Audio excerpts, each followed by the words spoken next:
বন্ধু 25 তারিখে আমার বিয়ে, তো পুরো পরিবার সহ তোর দাওয়াত থাকলো, তুই অবশ্যই তোর পুরো পরিবার নিয়ে আসবি বন্ধু, ঠিক আছে? দাঁড়া তোরে কার্ড দি। अच्छा ওহো বন্ধু, কার্ডটা গাড়িতে থেকে গেছে, আমি কার্ডটা নিয়ে আসি। হ্যাঁ ठीक है। কেটে আসছিল রে বেটা? আব্বা এই যে সোহেল এসেছিল, ওর 25 তারিখে বিয়ে, তাই আমাদেরকে দাওয়াত দিতে এসেছিল। ওর মতো একটা কালো মোটা চ্যাংড়ারও বিয়ে হয়ে গেছে, আর আজ পর্যন্ত তুই একটা প্রেমও করতে পারলি না।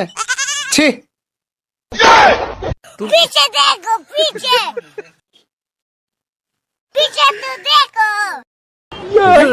বন্ধু, কিছু মনে করিস না বন্ধু, জানিসই তো আমার বাপটা একটু খিটমিটাজি। তোরাও যেন আমার বাড়ি যাস না, মানে খাওয়ার সাথে বিষ মিশায়